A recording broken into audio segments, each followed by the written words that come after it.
coach. Credit to South Dakota State, played very well, obviously. Hit some big shots there in the first half to get the crowd into it, really needed to control them from the three, and certainly gave up a couple good looks there to get them going. They did a nice job of going after Megan Shea there early with Lingle and really burying her deep and getting her some looks there. So they did a very nice job defensively on Abby. It's probably one of the toughest games Abby's had, just in terms of really trying to feel comfortable the whole game. So, you know, they did a nice job on her. I credit our kids for the turnaround in the second half. Certainly challenged them in the locker room at halftime. That really it just came down to an attitude in that second half, and they had 20 minutes to lay it on the line. And I really felt that we had to do it possession by possession. We weren't going to get it in a big chunk, and we cut it there to 11. So I give them credit for doing the things we needed to do defensively to get the stops, turn around, and do some things on the offensive end to cut the lead. And then they got that run there of about 7 where they hit a couple baskets, and then Jill Young hit that 3 there on the left wing that kind of broke it open again. So it's kind of that. Focus now on questions for the student athletes first, and then we'll come back for follow-up with Coach. Abby, Jeff, go back and form. What Coach said, was it one of your tougher games and trying to find some room? Yeah, I definitely think it was one of my tougher games. I obviously don't feel like I performed up to my capabilities. I definitely feel like I kind of let my team down tonight. But, you know, like Coach said, credit SDSU, they played great defense. I definitely didn't feel comfortable out on the floor. So yeah, it was definitely a tough one for me. They did a great job defensively. Abby and Matt Zimmer, obviously here. Can you talk about what it was like playing against some of your former summer teammates and, you know, being close to home and kind of the whole environment, what it was like for you?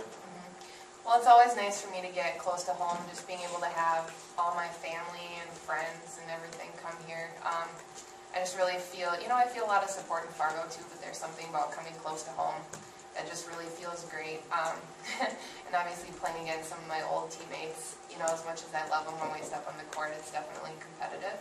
And they're great people and great players, but I love stepping up and playing against them every year, and they did a great job today. Is it different playing against them here as opposed to when you play them at Frost or in Fargo? Yeah, it's a little different. Just in the aspect of, you know, even I felt like today the crowd was, you know, even better than it was in Frost. You get, you know, just kind of all the old alums from SDSU coming in from everywhere, it seems like. Yeah, so it's definitely different. Do you think your struggles had something to do with maybe trying to please a lot of people that you knew who were here, or was it just more South Dakota State? I don't think so. I really don't think I approached the game mentally any different. So I would definitely credit their defense. Abby Dominus of WDAY. I spoke with you earlier this last week saying that we feel we have more confidence after how the game went with SDSU. How, I guess, demoralizing is it now that you guys lost here 12 out of 13 now? Yeah, it's definitely very tough. I thought we started the game out really well. We had great energy, and you could tell that we felt confident starting the game. I think once they made that run after we had started off the game so well, I think that kind of broke us down a little bit, and it didn't ever seem like we were able to recover from that. So it's tough to feel like we did some really great things at the beginning of the game and had a great flow, and not ever be able to recover that again, I think, is what really kind of hurts the most. 2 more questions for the student athletes, please. Janae, Ryan Nelson, Bison Information Network. Was it nice for you knowing that you're coming back next year to have some success in the Summer League tournament? Yeah, it definitely was. I guess it makes me more confident knowing that I can play with any of these teams. And when it comes to Summer League tournament, every team is playing at their best, and so it's hard. And they had a lot of depth in the post position, but you know that next year you can just come back and play even harder and take them in. Janae, I'll ask the same question I asked Abby of you. You guys got off such a great start. Did you have a sense that this is going to go similar to the game down in Brookings today, the way you guys started? Yeah, definitely before the game we were all very confident. We felt good. We had lots of energy. We were ready to go into this game, and we went on that run. And then they started coming back, and like Abby said, we just kind of broke down a little bit, and it was hard for us to get back into our flow again and get back into the game. Abby, Janae, you guys are free. If you want to cycle back behind the board. Thank you.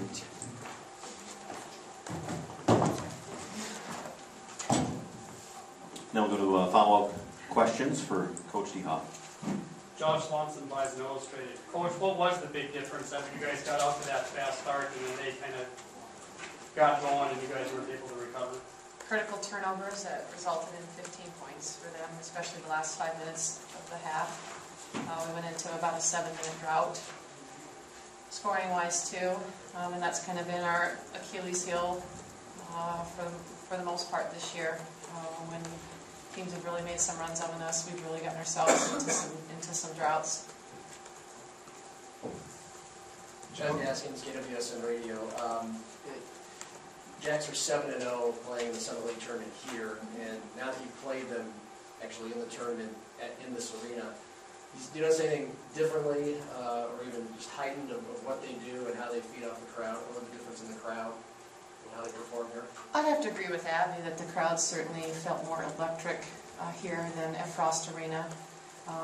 And even you just, at the beginning of the game, looking up and seeing both sides full, to me it's energizing, and it's great to have that environment to play in front of, and I thought our kids came out and handled it very well, and obviously got them a little bit out of it, but as happens, you give them any sniff of a run, and that crowd goes crazy, and then you can just see them start bouncing. I mean, their body language just changes, and they just feed, and they're off, and if you don't get it stopped immediately again, then it's just going to carry over, and that's really what it did in the first half. Coach, what do you have to do to close the gap to advance farther in this tournament?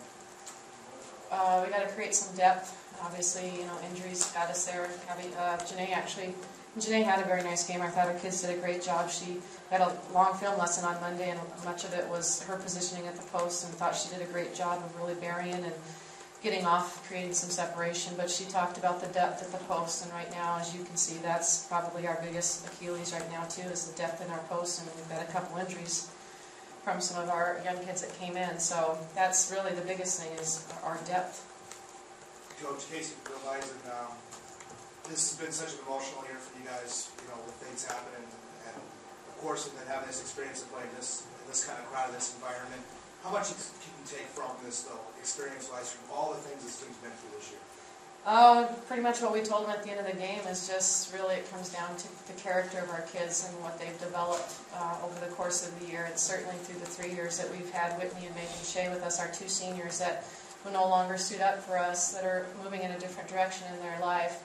Those kids have changed tremendously from the first time that we met them to the end, and certainly every single one of our kids from the first time we had them at the start of this year to where we're at now, we've simply built tons of character, and we're proud of our kids. Certainly not the year that our kids came into when you look at the wins and the losses and the finishes and those type of things. But along with a lot of things that we had to deal with, we had to figure out how to do that. The loss of one of our team members' mother is greater than the loss of anything on the court for us, and so it's really hard when you sit in there and you watch Danny crying, and it's tough. 2 more questions. Coach, when you look at it now, 3 years playing the Jacks, have you narrowed it down to one thing that they do or a couple things that really bother your team when you play them?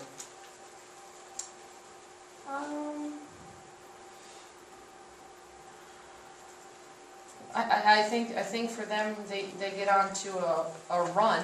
I think it's been that way for the 3 years. They get on a run, and if you can't stop it, then they just build momentum off of that run. And again, they do have depth, and they can then go to that. And they kind of carries them. They never really lose anything from it. So that's really kind of what I've seen over the course of the 3 years playing against them. Final question? All right, Coach, thank you very much. Thanks.